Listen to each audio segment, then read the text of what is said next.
face. So good morning, ladies and gentlemen.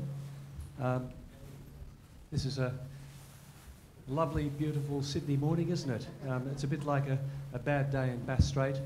Cold, wet, miserable, but we really wouldn't want to be anywhere else. But on behalf of the Cruising Yacht Club of Australia, welcome to the media launch of the 2018 Rolex Sydney Hobart Yacht Race. Today's launch triggers the official countdown to one of Australia's quintessential sporting celebrations and will again harness attention around the world when the two historic replica cannons are fired on Boxing Day. That duty in 2018 belongs to Dennis ONeil, a winner of the 1968 Sydney Hobart with Cooney. Dennis also represented Australia twice at the Olympic Games and also at the Admirals and Clipper Cups, among other great yachting achievements. This year, 91 yachts have entered the 74th staging of the 628 Nautical Mile Classic, vying for line and overall honours. Some of the highlights include 5 Super Maxis, 13 international entries, a professional all-female crew on Wild Oats 10, the second of 2 boats entered by the ONeil family, and racing for Ocean Respect Racing. Vintage boats include Shane Kearns' SNS 34 Komatsu Azuro, the second smallest boat in the fleet, and just 2 boats out here on the other side of the pond. Also Mark Twain, an SNS 39, and the first boat to achieve 25 Sydney Hobarts, and purchased recently by 41 Sydney Hobart strong veteran Michael Spees, the part-time undertaker. And finally, Kealoha 2, an SNS yawl which took line honours in 1971 when owned by American Jim Kilroy and owned by brothers Paddy and Keith Broughton since last year. Jim Cooney and Samantha Grant's Comanche claimed a new race record last year, while the ONeil family's Wild Oats 11 has broken the race record twice in the past and owns a record 8 line honours victories. Apart from Hungary, international entries have been received from China, France, Germany, Hong Kong, 2 entries, Poland, 2 entries from Russia, the United Kingdom, and 3 entries from the United States of America. People from all walks of life find a common thread in the Rolex Sydney Hobart. Corinthians and novices pit themselves against Olympians, America's Cup and other pro sailors, all racing through the handicap system on a level playing field. It's revered as one of the world's toughest ocean races, and it began in 1945 when a cruise to Hobart became a race amongst friends from the Cruising Yacht Club of Australia.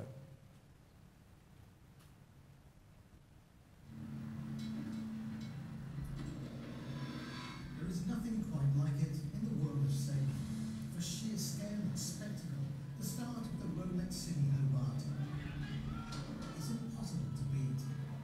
On its traditional festive day slot of December the 26th, the magnificent backdrop of Sydney Harbour is immediately recognisable. Organised by the Cruising Yacht Club of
And so now to our panel of guests. And firstly, on my left, closest, Aaron or Ronnie Ormondlaki, skipper of M3 Team Hungary. And Team Hungary is at the end of D Marina, which is the furthest arm closest to the shore behind me. Carl Crawford, co-owner, skipper of Sail Exchange. That's the white hull yacht here in the pond. Jim Cooney, owner of 2017 Lion Honours winner and new race record holder, Comanche. Matt Allen, owner of last year's overall winner, Ichiban. Stacey Jackson, skipper of Wild Oats 10 and the all-female crew. Mark Richards, skipper of Wild Oats 11. But before we hear from our panel, please welcome the Cruising Yacht Club of Australia's Commodore, Paul Billingham, who will now provide us with an overview of this year's Rolex Sydney to Hobart yacht race. Thank you, Gordon. It'll be a very brief overview. Firstly, welcome members of the media to today's official launch. We really do value your support in bringing this race, not just to Australia, but around the world. Today's weather reminds us, I guess, of the unpredictability of this race.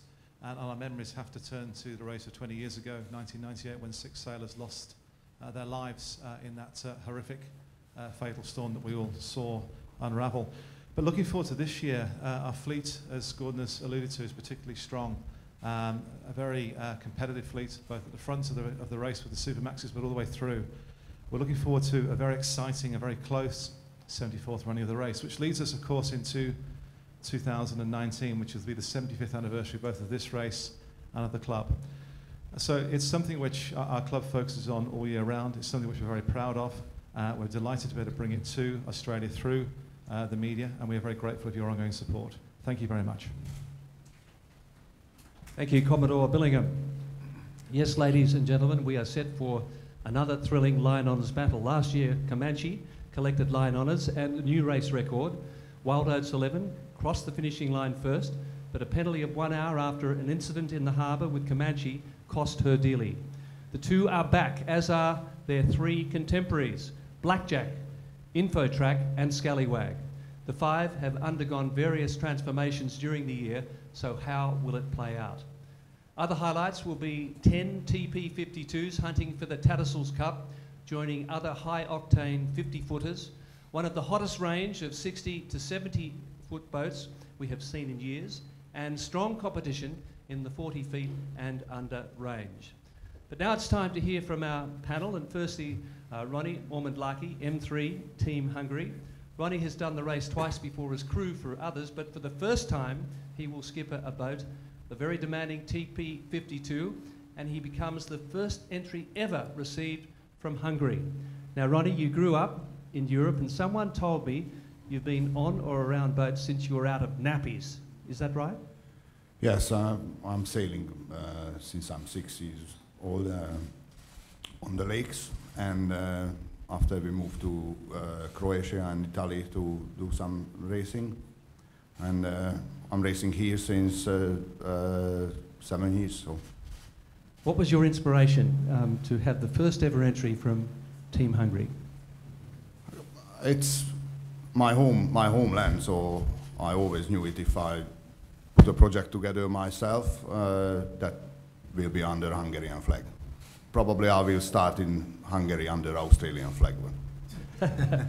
Now you're bringing 8 Hungarian sailors out, and they'll be here 2 weeks before the start.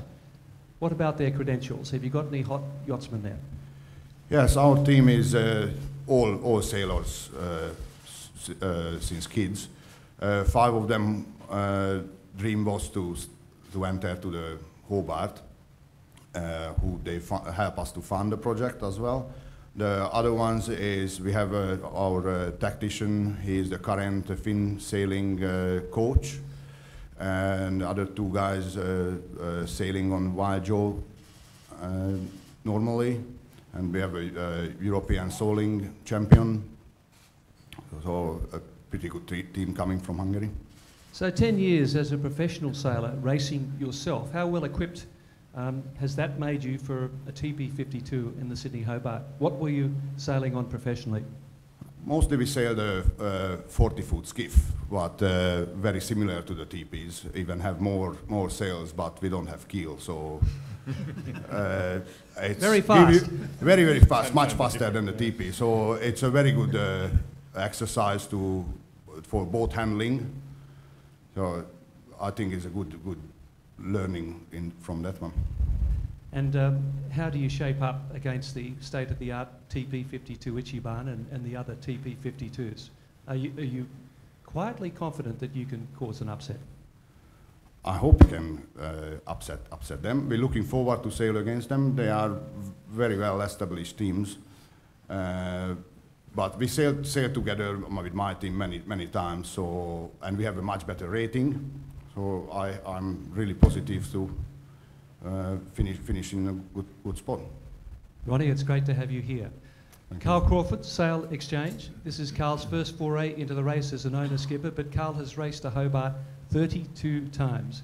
He is one of just 3 father and sons to have competed in 30-plus Sydney Hobarts and has the enviable reputation of being one of 5 people to win the race 4 times. Sagacious, 1990, Raptor, 94, plus 2 quests in 2002 and 2008. Did you ever race with Dad in the Sydney Hobart? We did one race, yeah. In fact, I think his last race was my first, so very close to that. Well, he's a legend in Sydney Hobart, Cruising Yacht Club and Australian racing. Does his spirit go down with you to Hobart this year? Oh, 100% every year. So we always have a little drink for Dad, and it's always on our mind. So yes is the answer. And you're normally in the navigator's chair, but a new responsibility as skipper as well. Yeah. What sort of challenge does that pose? It's making it a lot more complicated, I can tell you. I'm very lucky to have a lot of good guys around me that are friends of mine that I've grown up sailing with in the 70s and 80s. So I end up not steering the boat a lot. In fact, I don't even steer the thing at all, starting the boat. But our biggest role, or my biggest role, getting out of the harbour and starting in the race is always avoiding, other boats and tactically sailing the boat well. And then at sea, we end up navigating with a lot of information, so you end up as a full-time role in the navigation role. But sometimes they let me steer, so I'm happy with that. Yeah, so you do. When it suits me. You do your all-round duties. Yeah. But what about the magic of the race for you, having been to Hobart so many times? Yeah, well, it's just a fantastic race for lots of reasons. And, one of the things, I've said this before, but I really believe it, is that the information we get before the race and during the race, it's never quite like it's supposed to be. So you've got to draw on experience and draw on your crew, and you're always having this banter about what you think's going to happen and what should happen. So that part I enjoy a lot is the chess game in the role of navigation and with all the different boats of different sizes. Yeah. Well, only 2 people have won the race 5 times. Magnus Halvorsen and Stan Darling, 2 Hall of Famers in Australian sailing and 2 of the all-time greats. What would it mean to you to join those famous names? Well, I've been very fortunate because I actually learned to navigate under Stan Darling before sat-nav and GPS. So we did celestial navigation to America and back, and he taught me everything I know today. And I always think of him doing the race, and I'd like to match his scorecard if that's possible. That's a great omen. And now to Jim Cooney, Comanche. Jim and his wife Samantha Grant purchased Comanche just days before last year's race. I think it was only 4 days before, Jim, from memory, but you added son James, who'll be competing in his 3rd, and daughter Julia, her 4th Rolex Sydney Hobart, to a very solid crew base, and you had an incredible race against Wild Oats 11 all the way to the finishing line. What happened next became major news when Comanche won a protest against Wild Oats, resulting in a 1-hour penalty, with Comanche named line honours and the new race record holder. Jim, is this year the proving year for Comanche in light of last year's events? Gordon, I think it's what we'd like to demonstrate this year is the change in the boat that we've made. Some structural changes in terms of the way the boat operates, but also the way the crew has settled in. As you said, we had 4 days on the boat before the race last year. So I'm not so much focused on proving anything to do with last year. This is all about this year's race. But what I do hope to prove is that we've enhanced our performance in the light air, which was, everyone knows, is a weak spot of a big, broad boat like Comanche. And I think in general the crew work is a lot slicker, and we're able to trim the boat more aggressively and sail it the way we would like to, rather than sort of be waiting for changes, slowing things down with the manual pedestals, etc. With those fast reaching conditions last year in Bass Strait, what was it like? Tell us about the exhilaration of a boat that size literally jumping out of the water.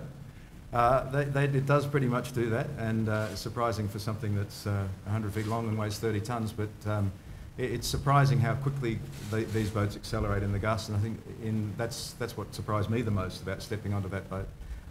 The second surprising thing was quite how far you are above the water when you're sitting on the rail, on the windward rail of such a broad boat like that. There's a good 6 or 7 metres down to the water, and that's surprising as well. But it's certainly exhilarating. It's wet and it's fast, and I guess you get what you pay for in these things. They do perform. You sailed extra miles last year against your old arch rival, Wild Oats 11. Did that cost you in the end? Yes, certainly. The boat doesn't sail as deep as Wild Oats is capable of sailing, just by virtue of its sail configuration and the dimensions of the boat. So we necessarily covered a lot more miles to get to Tasman Island than Wild Oats did, which brought us together at the Derwent for the famous finish. But that's certainly an area that we've been working on this year as well. We'd like to cover less miles than we did this year. I don't think we'll get as close to the sailing as deep as Wild Oats can, but with a bit of luck we'll decrease the gap. Many see it as, again, Comanche versus Wild Oats 11, but we have 5 Super Maxis. How do you see it? We do, and I think Mark and I will be watching each other very closely, I'm sure, but let's not forget that two of the other Super Maxis have won this race before. So that's 4 of us that have won it, and Scallywag, I guess it's fair to say the top half of Scallywag has won the race before. And their crew is fresh from the Volvo, so they're going to be very competitive. They've made some changes. So it's hard to predict, and I'm not putting any false modesty in here, but these are all top-line boats, and we're all very, very keen to win this race. So, it will come down to conditions. It will come down to a bit of luck. Because I think everyone will be trying their absolute hardest, and the preparation has gone into all of these boats. So it's going to be very close. As an old first-grade rugby player who played alongside Nick Farr-Jones and Michael Hawker at Sydney University, how do you carry the weight of favouritism for line honours? I should have remembered who I was dealing with here. Well, as you will recall, Gordon, Sydney University was far from favourites back in the late 70s, early 80s, even though they might be now. But the tag of favourite is, it doesn't change our game plan, doesn't change what we intend to do. We may not be favourites depending on the weather prediction. If it's a different sort of race than it was last year, then another boat will go in as favourite. So it doesn't bother us too much. We'll change our game plan as we go through the race and as we get closer to it, unlike the Wallabies, who don't tend to change their game plan too much. No comment. Matt Allen, Ichiban. Ichiban was launched last October for Australian Sailing President and a past CYC Commodore, Matt Allen, and won the Rolex Sydney Hobart 2 months later. Ichiban has since won the Brisbane Gladstone, the Australian Sailing Championship, and other major events, culminating in her being named the Royal Ocean Racing Club's Yacht of the Year, a distinction never before bestowed on an Australian yacht. She is the boat to beat. That's worth some acclamation. I mean, the Poms don't concede too much concession, do they, to the Colonial? So that's some achievement, Matt. Well, eventually you've got to get something out of the Poms, Gordon. Look, it's great. We've had a great season.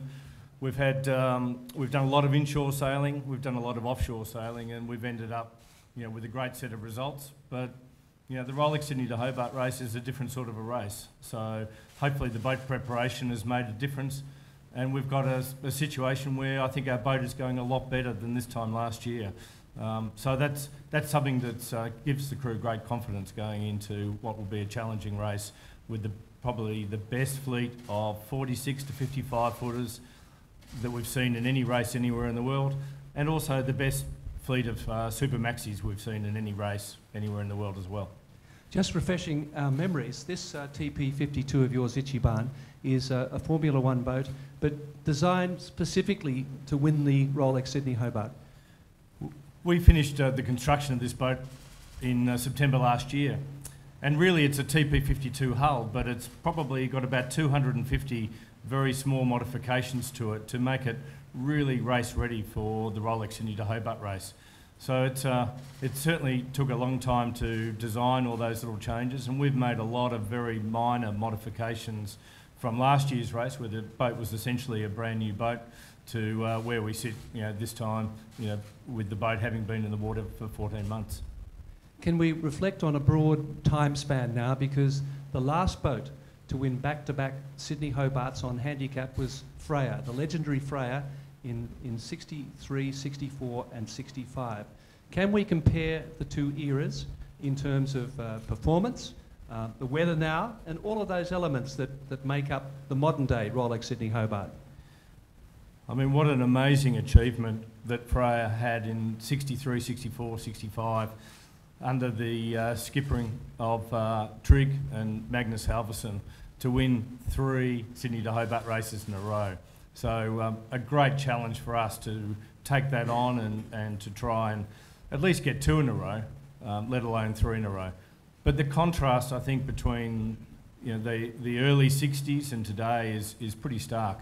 In those days, I mean, the boats were made out of wood, and the sails and the materials used were obviously very basic in terms of today's Grand Prix racing yachts.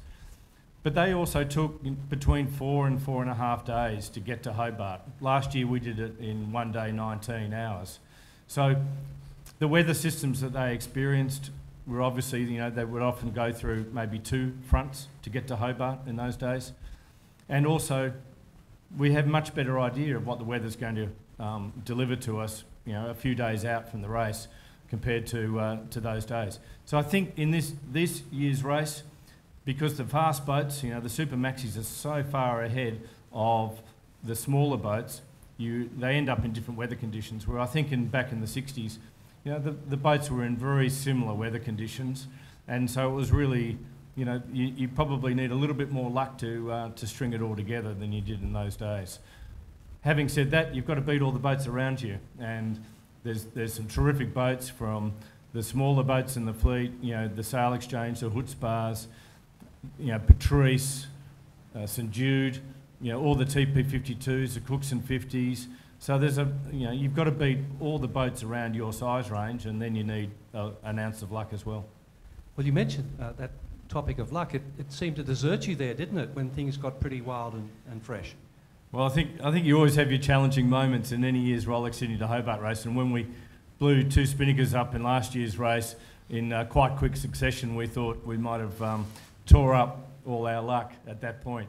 But we just put the last Spinnaker up that we had, and we just hung on and got the bed angle of the shift going into the coast, and we averaged probably about 22 knots in that last drive into Tasman Island. And fortunately, unlike the year before, once we got to Storm Bay, there was actually some wind in Storm Bay, which was a pleasant surprise.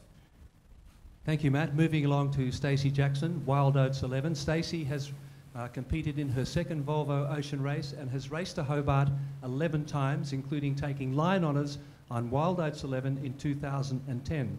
Last week it was announced that she would skip a professional all-female crew on Wild Oats 10. Stacey, can I ask you to compare the Volvo with the Sydney Hobart, as you've obviously had first-hand experience at both? I think the simpler way to compare the 2 races together is the Volvo is a very long version of the Hobart race, so we're going to do the same thing that we had to do for 9 months in sort of 2.5 days. That's a good... So you're getting all those elements, but you've got to be on your toes all the way in the Sydney Hobart. It's the tricky thing about the Sydney to Hobart race is you get a little bit of everything. You're sailing in the ocean, you're crossing a strait, and then you've got to do some really tricky coastal sailing to finish in Hobart. So it really is a big test of endurance and tactical skills. Now, how did this come about? The ONeil family has a wonderful dynasty with Australian sailing, and this particular race sponsored or a supporter of 11th hour racing in the United States. And here you're racing under the banner Ocean Respect Racing. Could you just explain that for us? I thought of this idea towards the end of the Volvo Ocean race. I approached the Oatleys, as I've had a nice sailing relationship with them over the last 10 or so years. Sandy was a big supporter in my idea of taking a full female team to Hobart. And 11th Hour Racing, who were a sponsor of the team I did the Round the World race with, and they're an organisation that's all about sustainability and educating people about the need of looking after our ocean's health by reducing the use of plastic. They thought it was a great idea, and they've come on board with full support of our race and educating their message around the world, sorry, not around the world anymore, whilst doing the Sydney to Hobart. So you're very passionate about this because you've seen the very worst of our oceans affected by human endeavour. Yeah, during the Volvo Ocean Race, we witnessed a lot of things that I was, to be honest, not that aware of. We were in some of the most remote parts of the world, and we were finding debris in the water, and it was plastic. So for me, it's something that I've really learnt a lot about in this last year and this last lap around the planet, and I've become very passionate about it, and I want to share that same knowledge and message about the need to look after our planet. And tell us about your hand-picked crew. I have selected some of the best women in the world. We have 68 Hobart races between us and 21 round the world races, 3 America's Cups and 4 Olympics. So we are a pretty experienced team. And ready to go. And a fantastic race last year from Wild Oats 10 to finish inside the 2 days. Yeah, we're lucky enough that the boat went down last year, so they've tested her out for us, and she's all good to go again. We're not one of the bigger boats in the fleet, but we're certainly aiming to be there as quick as possible, and our real goal that we're chasing is the overall win. In 2010, you weren't the only female on Wild Oats 11. You had Adrian Carlin.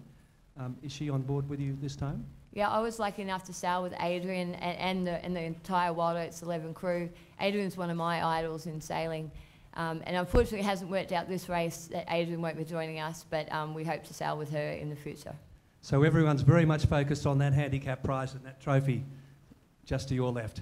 Yeah, it looks good. Thanks very much, Stacey Jackson. Mark Richards, Wild Oats 11, Australia's best known boat. She has numerous records in this race and also others, but the past 3 Rolex Sydney Hobarts have been a terrible disappointment, if you don't mind me saying that, Mark. Failing to finish twice, and then especially last year when you smashed the race record, first across the line, but then the race taken away from you on protest after that incident. You have to be philosophical, but it makes you come back harder just watching your body language. Yeah, look, it does good, and I mean, it's one of those things, and thanks for reminding me about the last 3 years, but look, it's sport. I mean, what's sport without a little bit of controversy? If there wasn't controversy, none of these people would be here today, so, you know, it's all about enjoying the sport. You know, we're here for the right reasons as well, and, you know, the 3 main reasons we're here is for the love of this sport. We love the sport. Bob Oatley, you know, was very passionate about sailing from the age of 12 onwards, and, you know, Stacey, ourselves, Wild Oats, the whole Wild Oats team, and the Oatley family are all, you know, a legacy of Bob and his passion for the sport. So, you know, it's a great honour to be here. Bob absolutely loved, you know, the Rolex Sydney and Hobart yacht race, and who doesn't? I mean, it's one of the most iconic ocean races in the world. So it's just an absolute honour for all of us to be competing in this event. And it's also the love of our yacht. I mean, we love Wild Oats 11. You know, it's its 14th year of competition this year. It's very rare that a boat at this level would, you know, have a competitive history for 14 years. I mean, it's almost unheard of, so especially in my lifetime. So, you know, we're really excited. You know, I think last year was a fantastic race, and the result was the result. You know, that happens in sport. We've seen some great sport results this week. You know, the women's, big week for the women, but the women's cricket team winning the World Cup was fantastic. We watched the V8 Supercars on the weekend. Shane Van Gisbergen, what a fantastic race. And then, you know, a tiny little mistake in pit lane cost the guy a chance of, you know, winning the overall championship. So that's sport, and we're all in the sport because of those reasons. We're all here because we believe we can win. I mean, there's probably 90, how many competitors are there? 91? 91. 91 competitors who think they can win this trophy, and I think everyone's very deserved to think that way. So it's a great event, and we're very, very excited. We've put a lot of effort into this year's racing. I think everyone's, you know, the front end of the fleet as far as liners goes is going to be very exciting. The toughest fleet we've ever seen in the history of the event. And yeah, we're looking forward to racing against Germany's fantastic team again, and Blackjack and Infotrack and Scallywag, and you know, we'll see who comes out on top at the end of the day. Yeah, give us your little form guide briefly on the 5 Super Maxis. Yeah, well, look, we've it's talked about Comanche, but the Yeah, look, the it's other really three. interesting. It's really interesting, and I think Comanche by far been putting the most amount of work in this end of the season. They've been doing a lot of training. They've done a lot of fantastic modifications to the boat, and from off the boat, we've seen some improvements. In their light air performance. The boat looks fantastic, and it's going very, very well. The Blackjack since Hamilton Island race, we could put a new keel on, deeper keel. Done a lot of changes there as well. So they're very serious about improving their heavier air conditions. They were sort of in the light air corner before. Scallywag has also put a whole new inventory of sails on board. They've got a much deeper keel, quite radical. So it's quite interesting. 2-3 years ago, we're all in sort of different areas, and everyone's sort of amalgamating to a more common area to try and compete against each other. And it's it must be tough for Jim. I mean, that boat, it's an amazing boat, but when it gets very light, they struggle, and when it gets fresh reaching, they're just over the horizon. So, it's about that balance, and that's the great thing, as Stacey said, the Sydney Hobart throws so many different things at you, and it's about who gets there at the end. Sometimes you need a little bit of luck to get there.